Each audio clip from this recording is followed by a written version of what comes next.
a fun video from Family History Fanatics listing 7 common genealogy mistakes. I've made every single one of these mistakes and have some guidelines for avoiding them. In this video, I'll cover the second error, expecting dates to be exact. They're not going to be precise though, and I see 4 different types of issues here. First, calculations based on age made by modern transcribers. These can be a year off in either direction. 2, people just not knowing the year or making a best guess.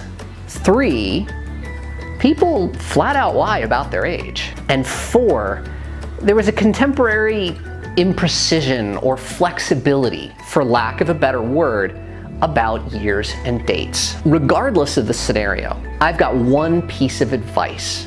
If you see multiple birth years or death years or whatever years for someone you're researching, record separate facts. If you've got 4 different birth years, list each one of those birth years and point to which sources support that year. When you can see all those dates and which ones have supporting evidence, it can really help you narrow in on the actual year that the event occurred. For the first, lots of genealogy websites try to make your life easier by taking numerical ages on records and subtracting the year of the record to give you a birth year. Now, I definitely find that helpful. I'm much better at math with variables and ranges than I am with doing subtraction in my head. Still, this matters because the calculations can be a year or so off. For example, the 1860 census was taken over a 5-month period in the latter half of the year. So a 27-year-old with a birthday in December would have been born in 1832, while a 27-year-old born in May would have been born in 1833.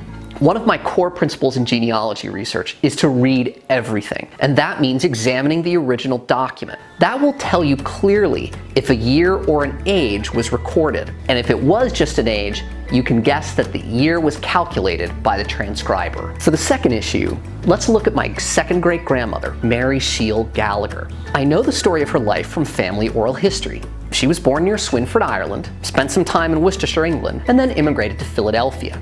Without that story though, I'd have real trouble tracing her using birth years, with different records suggesting she was born in 1844, 1849, 1851, and 1857. To be honest, I don't think Mary even knew what year she was born. But for the third one, you know, people probably started lying about their age the moment we started recording birth years. The most common scenario I've seen is when a couple wants to get married, but the woman is older than the man. That's often not considered culturally acceptable. But if she says she's the same age and there's no other evidence to dispute her assertion, I've got a whole video dedicated to this one and how you handle it. The last one is probably the most difficult for us to understand today. I mean, I know the birth years for everyone in my family and my wife's family, but precise dates are part of our culture. Go back 150 years and you gotta ask yourself, did it really matter if you told a census taker the right age for everyone in your family? Not really, honestly.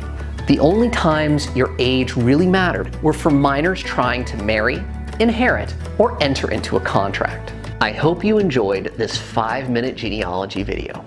Please subscribe to my channel and give a thumbs up. If you've got any feedback or suggestions, please leave them in the comments.